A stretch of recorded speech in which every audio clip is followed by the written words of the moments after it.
Fulton John Sheen, actually Peter John Sheen, was born on the 8th of May 1895 in El Paso, Illinois, as the first of 4 children of Delia Fulton and Newton Sheen. At his baptism in the Church of Our Lady in El Paso, he was given the name Peter. Because he was raised by his grandparents, he was called Fulton's Kid. From this came his adopted name Fulton, which he used throughout his life. At his confirmation, he took name John, and from then onwards, he introduced himself as Fulton John Sheen. His parents provided a solid education for all their sons. We led a simple Christian life as a family. The daily rhythm of the family was marked by praying together, saying the rosary, reading scripture, and attending church regularly. Clay has to be molded, and that is done primarily in the family, which is more sacred than the state. Fulton was a remarkably intelligent and gifted child. I would never receive one word of praise from my parents. Occasionally, my mother would say a word about having done well, but my father never did. I spoke once about it and asked why my father never praised me. Her answer was, "He does not wish to spoil you, but he's telling all the neighbors." Around the age of 8, Fulton became an altar boy at St. Mary's Cathedral in Peoria. The desire for the priesthood had been maturing in him from an early age. He entered the seminary in St. Paul, Minnesota. On Saturday, the 20th of September 1919, he was ordained a priest in the Peoria Cathedral. On the day of his ordination, Fulton Sheen made the pledge to make a continuous hour of meditation in the presence of the Blessed Sacrament every day. If this were done, I knew everything else would follow, he said. He had been practicing this continuously for 60 years.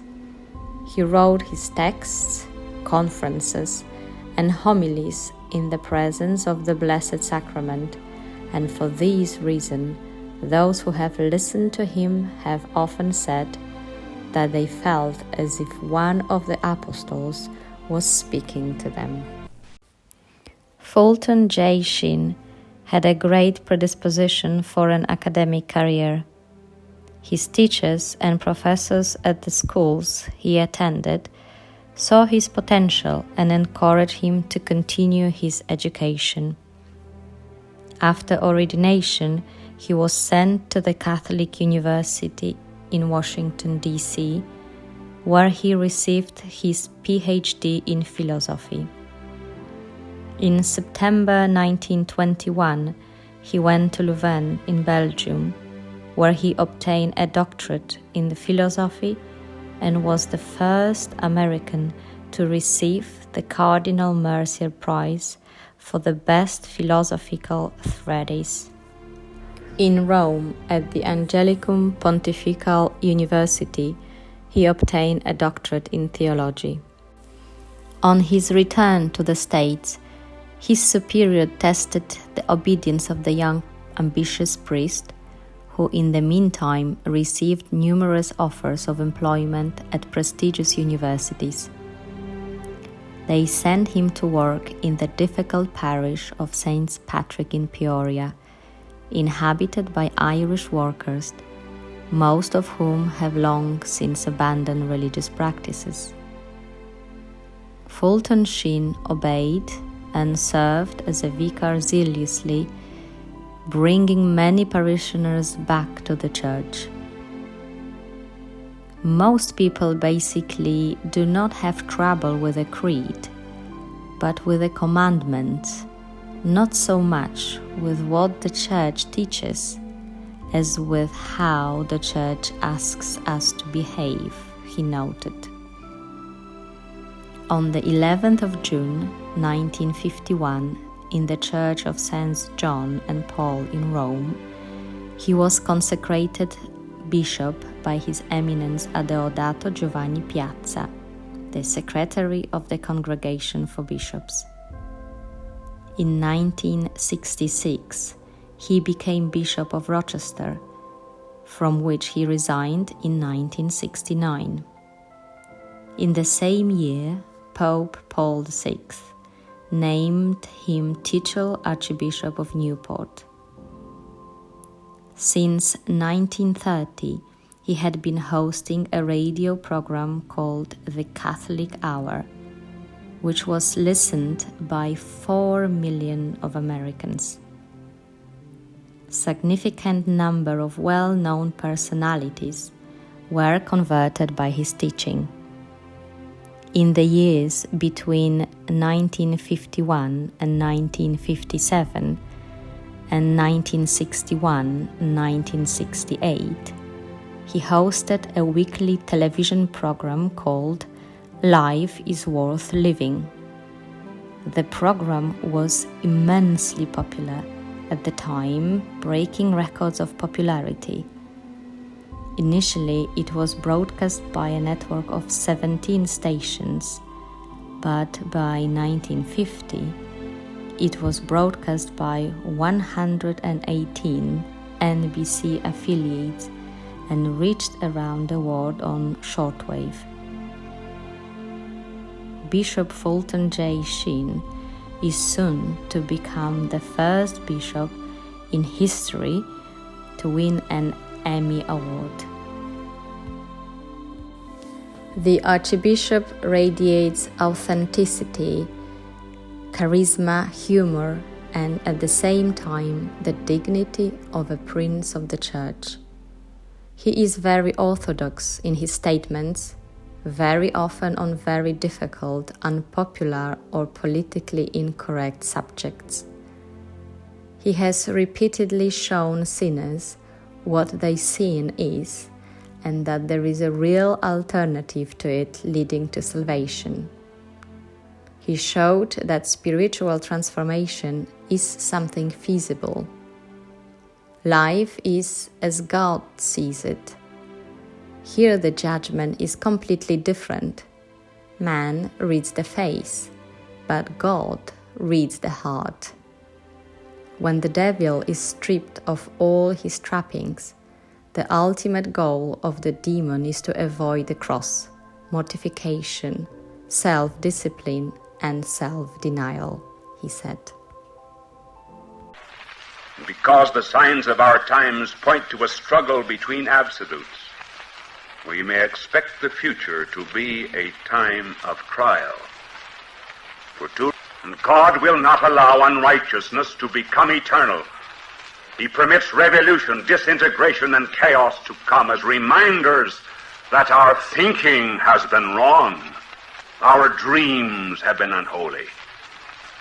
Reason why a crisis must come is in order to prevent a false identification of the church in the world. Our Lord intended that those who were his followers would be different in spirit from those who were not. But this line of demarcation has been blotted out. Instead of black and white, there's only a blur. Mediocrity and compromise characterize the lives of many Christians. They read the same novels as modern pagans, educate their children in the same godless way, allow pagan practices to creep into family life, such as divorce and remarriage.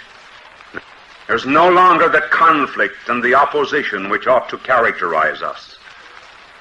We are influencing the world less than the world influences us.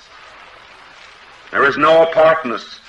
We who were sent out to establish a center of health have caught the disease. and therefore have lost the power to heal. And since the gold is mixed with an alloy, the entirety must be thrust into the furnace, that the dross may be burned away. And the value of the trial will be to set us apart. Evil catastrophe must come. Affirm our fidelities and state on whose side we stand. Our quantity indeed will decrease, but our quality will increase. God love you.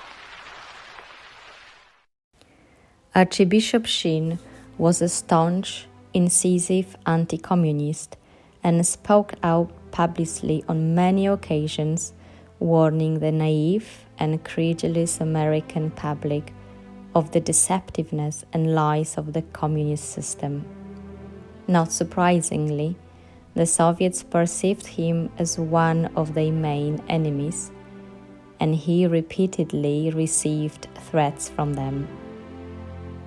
It should be added, however, that he did not shy away from contacts with members of the Communist Party and managed to bring at least some of them to the Christ.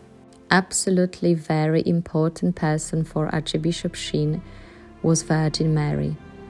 To her he dedicated each of his books. He used to say of her, "The woman I love." Mary reflects her divine Son, without whom she is nothing. On dark nights we are grateful for the moon. When we see it shining, we know there must be a sun.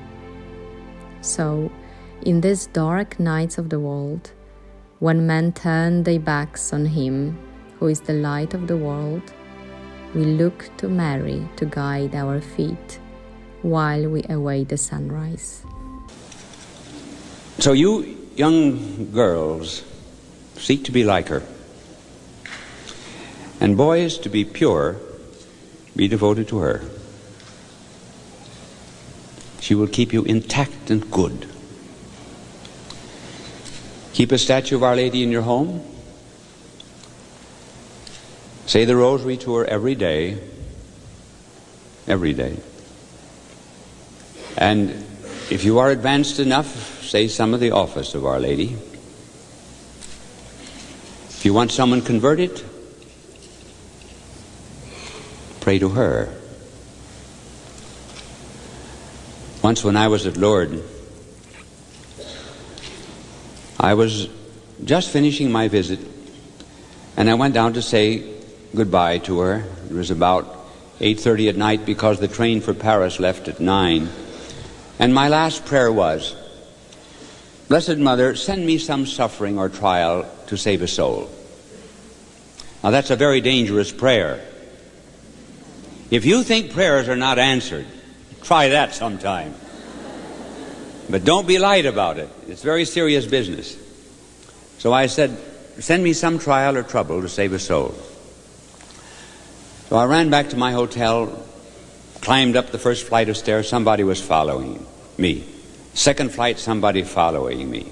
Third flight, someone running up the stairs behind me. Ran down the corridor, someone behind me. As I put the key in the door, there was a girl about 23, 24. I said, "Are you following me?" She said, "Yes." I said, "Why?" She said, "I don't know. I saw you this afternoon in procession, and I just decided I wanted to talk to you." I said, "Are you here on pilgrimage?" "No." She said, "I'm an atheist." "Oh," I said, "you're not an atheist. You probably have fallen away from the church." "Well," she said, "I came down with a group of atheists. There were 60 of us. We hired a bus in Holland." I said, "Where are they?" Well, she said, "They took a trip in the Pyrenees today, and I just stayed behind." Incidentally, the bus fell off a bridge and they were all killed. But we didn't know that until later on. And I said, "I think you're my trouble. I'm not going to Paris. I'm going to stay here until I return you again to the good Lord." Well, I stayed about 3 or 4 days, and finally she received the sacraments. Then my trouble started. It's a long distance from Lourdes to Paris. I would buy a railway ticket, they would put me off the train, said it was no good. They would put me off at a station where there wasn't any food, there wasn't any water. It took me a week to get to Paris. I don't know how to explain it, why tickets were not good. I'd buy them at the railway station, get on the train, no good. Put off the train. Well, that was the price I had to pay for her soul. On the 2nd of October, 1979, the newly elected Pope, John Paul II, arrived in St. Patrick's Cathedral in New York. The cathedral was filled to the brim. As the Holy Father entered the cathedral, someone brought to him elderly and ailing Archbishop Sheen. Archbishop Sheen wanted to welcome the Vicar of Christ in the person of John Paul II, but the Pope did not allow the Archbishop to kneel. Instead, he lifted him up and embraced him. When they embraced, the Holy Father blessed Archbishop Sheen and said to him, "You have written and spoken well of the Lord Jesus Christ. You are a loyal son of the Church." 2 months later, in the same cathedral, the crowd said their last farewell to Archbishop Sheen during the funeral mass. Fulton John Sheen died on the 9th of December 1979 in his chapel, in the presence of the Blessed Sacrament. His process of beatification was opened in 2002, and in June 2012, Pope Benedict XVI had recognized Archbishop Sheen's life as one of the heroic virtue and proclaimed him Venerable Servant of God. On the 5th of July 2019, Pope Francis signed a decree recognizing a miracle through the intercession of Fulton Sheen, opening the way to his beatification.